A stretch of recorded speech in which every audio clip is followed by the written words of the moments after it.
On s'est déjà demandé où vont nos emails, nos photos, ou même l'intelligence artificielle qui nous répond. C'est une bonne question. On a tendance à l'oublier, mais tout ce qui est numérique, eh bien, ça a une maison bien physique. Alors aujourd'hui, on va faire un voyage un peu spécial, de l'infiniment petit à l'immensement grand, pour découvrir ensemble le monde matériel qui se cache derrière notre réalité virtuelle. Et tout, absolument tout, commence ici, avec cette petite chose, une pièce de silicium et de métal, le processeur, ou CPU si on préfère. C'est vraiment le cerveau de chaque appareil. C'est le point de départ de toute l'aventure numérique. La magie, elle commence là. C'est la question qui va nous guider. Comment est-ce qu'on passe de ce tout petit carré de silicium à cette infrastructure mondiale qui nous connecte tous? C'est un sacré grand écart. Allez, c'est parti, on commence ce voyage en dézoomant, étape par étape. Ok, première étape de notre zoom arrière. On va regarder au cœur de l'ordinateur. On va plonger à l'intérieur d'une seule machine pour voir comment ce fameux processeur fonctionne avec les autres. Alors le revoilà, notre star du jour, le CPU. Pour se faire une idée, il faut l'imaginer comme un chef d'orchestre complètement survolté. Il dirige des milliards d'opérations à la seconde. Chaque clic, chaque calcul, tout passe par lui. C'est vraiment le cerveau de l'opération. Juste à côté, on a la mémoire vive, la fameuse RAM. Ça, c'est la mémoire à court terme de l'ordinateur. On peut voir ça comme son bureau de travail. Elle est super rapide, mais elle a un petit défaut. Elle est volatile. Ça veut dire que dès qu'on coupe le courant, hop, elle oublie tout. C'est là que sont stockées les applications en cours d'utilisation pour qu'on puisse s'y accéder instantanément. Bon, on a un cerveau, le CPU, et une mémoire de travail, la RAM. Mais comment est-ce que tout ce petit monde communique? Eh bien, grâce à la carte mère. C'est elle le système nerveux central de la machine. Un vrai réseau d'autoroutes électroniques qui connecte absolument tous les composants pour qu'ils puissent se parler. Et ce schéma, il illustre parfaitement cette organisation. On voit bien l'emplacement du processeur, là les barrettes de RAM ici, chaque pièce a sa place, tout est millimétré. Et voilà, en gros, on vient d'assembler un ordinateur. C'est la brique de base, la fondation de tout notre édifice numérique.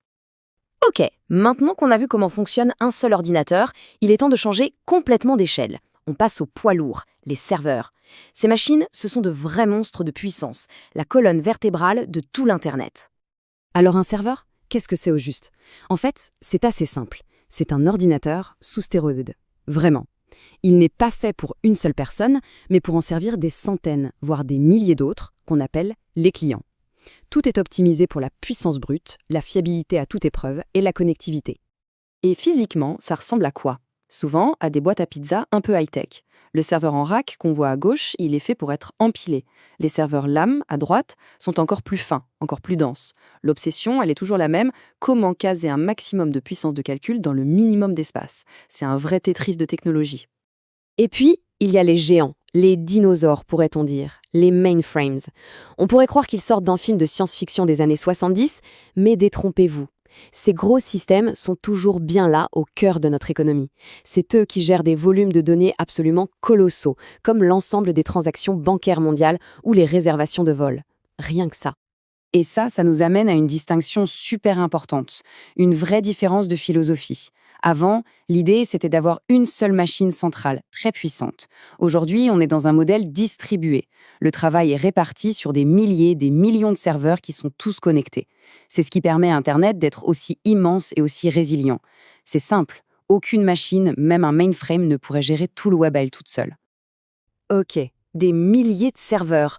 Mais on les met où, tous ces serveurs? Certainement pas dans un bureau classique. Non, ils sont regroupés dans des bâtiments spécialement conçus pour eux, des sortes de forteresses technologiques. Les data centers. Et voilà à quoi ça ressemble. Le data center, c'est le cœur battant du monde numérique. Il faut s'imaginer des entrepôts gigantesques, remplis de rangées et de rangées de serveurs qui clignotent et qui vrombissent. Le tout avec une alimentation électrique et un système de refroidissement qui pourrait alimenter une petite ville. La prochaine fois qu'on parle du cloud, du nuage, l'image à avoir en tête, c'est ça. C'est très, très concret. Bien sûr, tous les data centers ne se valent pas. Il y a un classement en tiers qui mesure leur fiabilité. Un tiers 1, c'est le niveau de base, mais en tiers 4, là, c'est Fortenox. Absolument tout est en double. L'alimentation, la clim, les connexions réseau. L'objectif est simple, garantir que des services critiques, comme une banque en ligne ou une plateforme de streaming, ne tombent jamais en panne, peu importe ce qui arrive. Mais attention, l'histoire ne s'arrête pas là. On pourrait croire qu'on a atteint le summum avec ces énormes data centers. Et pourtant, une nouvelle révolution est déjà en marche. Une révolution qui déplace le centre de gravité vers un endroit assez inattendu, la périphérie du réseau. Ça s'appelle l'edge computing, ou l'informatique en périphérie. L'idée est en fait très simple à comprendre. Au lieu d'envoyer toutes les données et faire un aller-retour jusqu'à un grand data center à Paris pour les traiter, pourquoi ne pas le faire directement sur place, à Lyon par exemple, là où elles sont créées? C'est logique, en réduisant la distance, on réduit le temps de réponse. Ce qu'on appelle dans le jargon la latence. Et pourquoi cette obsession de la rapidité? Parce que c'est absolument crucial pour les technologies qui arrivent. Pensez-y. Une voiture autonome ne peut pas se permettre d'avoir une seule seconde de décalage pour décider de freiner. Une application de réalité augmentée, pour qu'elle fonctionne, doit être parfaitement fluide, sans le moindre lag. Pour tous ces usages, chaque milliseconde compte. C'est vital. Et ce n'est pas juste une petite tendance de niche, loin de là. Le marché de ces mini data centers de proximité, il est estimé à plus de 41 milliards de dollars d'ici 2031. 41 milliards, c'est colossal. C'est bien la preuve que l'avenir de l'infrastructure numérique se joue aussi, et même de plus en plus, au plus près de là où on vit et travaille. Mais attention, l'endroit où sont stockées les données, ce n'est pas qu'une question de vitesse, pas du tout. C'est aussi un enjeu stratégique énorme qui touche à la sécurité, au contrôle et même à ce qu'on appelle la souveraineté des États. Cette citation, elle met le doigt sur un sujet vraiment brûlant, la souveraineté numérique. Pour faire simple, la règle est la suivante. Les données sont soumises aux lois du pays où elles sont physiquement stockées. Le problème, c'est qu'il y a des lois comme le Cloud Act américain qui sont extraterritoriales. Ça veut dire que la justice américaine peut exiger l'accès à des données qui appartiennent à une entreprise américaine, même si le serveur qui les héberge se trouve en France. C'est un vrai casse-tête juridique et politique. Et c'est là que le fait de stocker les données localement dans ces data centers de proximité, ça change complètement la donne. D'abord, pour la sécurité.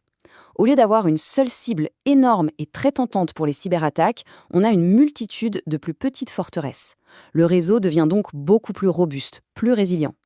Et surtout, les données sensibles, elles, restent à la maison, bien à l'abri sous la protection des lois locales.